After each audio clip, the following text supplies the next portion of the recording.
दोस्तों आज हम लेकर आए हैं एक और नई कहानी। ये बहुत ही मज़ेदार कहानी है। पूरी कहानी सुनने के लिए अभी वीडियो को लाइक करें, चैनल को सब्सक्राइब करें और नोटिफिकेशन बेल को दबाना ना भूलें। सुमित मुंबई में जिस ऑफिस में काम करता था उसी ऑफिस में दिव्या से उसकी दोस्ती हो गई। दिव्या का सीधा और सरल स्वभाव सुमित को उसकी तरफ खींच लाया। धीरे धीरे दोस्ती प्यार में बदल गई। परिवार की रजामंदी से अपने प्यार को शादी के रूप में पा लिया। मनपसंद जीवन साथी मिल जाए तो फिर और क्या चाहिए। दोनों साथ में जॉब पर जाते और संडे को घूमते और मस्ती करते। लेकिन दिव्या की खुशियाँ ज़्यादा दिन नहीं टिक पाई। हम किसी को कितना भी जानते हों, लेकिन व्यक्ति के असली व्यक्तित्व की पहचान साथ रहने पर ही पता चलती है। सुमित दिव्या को हर बात पर रोक टोक करता। उसे दिव्या का ऑफिस में किसी से भी बात करना पसंद नहीं आता था। एक ही ऑफिस में होने के कारण सुमित अपने काम से ज़्यादा दिव्या पर नज़र रखता था कि वो क्या कर रही है, कहाँ जा रही है, किसके साथ जा रही है। जबकि दिव्या का मन साफ था, उसके मन में कोई पाप नहीं था। दिव्या सुमित को बहुत चाहती थी, इसलिए सुमित के गुस्सा होने पर भी दिव्या हंसी मजाक करके उसको खुश करने की कोशिश करती। लेकिन रेत के ढेर की तरह दोनों की खुशियां शक के बोझ तले ढह गई। दिव्या बहुत कोशिश करती सुमित के मन मुताबिक रहने की, लेकिन ऑफिस में काम के लिए थोड़ी बहुत तो बातचीत जरूरी थी। सुमित बात बात पर दिव्या पर शक करता। दिव्या का अच्छे से तैयार होना या कभी नए कपड़े पहनकर ऑफिस जाना भी सुमित को पसंद नहीं आता था। रोज किसी न किसी बात को लेकर दोनों में झगड़े होने लगे।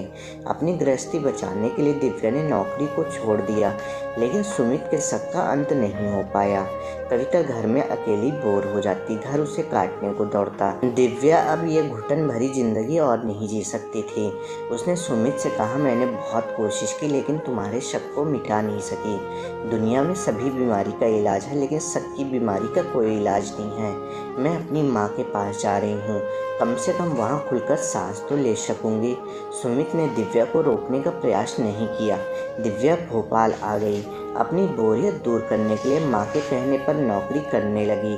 दिव्या के जाने के बाद कुछ दिनों में ही सुमित को दिव्या की कमी खलने लगी। उसने अपनी गलती का एहसास होने लगा। दिव्या के साथ बिताए हुए पल उसे याद आने लगे। सुमित को पहली बार लगा कि उसने अपनी खुशियों को खो दिया है। सुमित मन ही मन बड़बड़ाए जा रहा था, मैं दिव्या को नहीं खोने दूंगा। सुमित ने जल्दी से बैग लिया और भोपाल के लिए निकल गया। ट्रेन अपनी रफ्तार से चल रही थी और सुमित अपने अतीत में खो जाता है। शादी से पहले घंटों फ़ोन पर बात किया करते थे। कभी लंबी ड्राइव पर जाते थे तो कभी समुद्री लहरों में खो जाते। मैंने अपनी हंसती खेलती ज़िंदगी को खुद ही बर्बाद कर लिया। आसपास का शोर उसे फिर वर्तमान में ले आया। सुमित दिव्या के घर के दरवाजे पर पहुंचता है।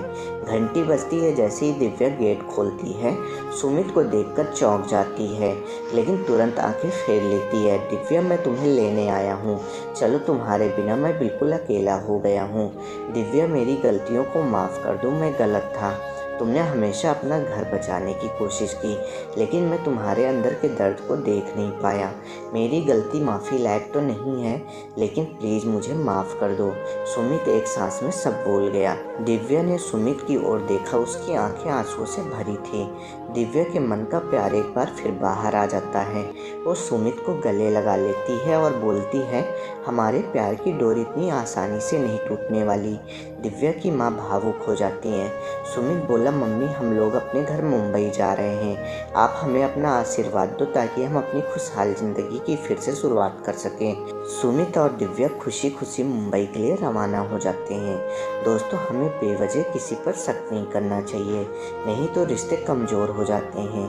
दोस्तों, कहानी अच्छी लगी हो तो शेयर करें।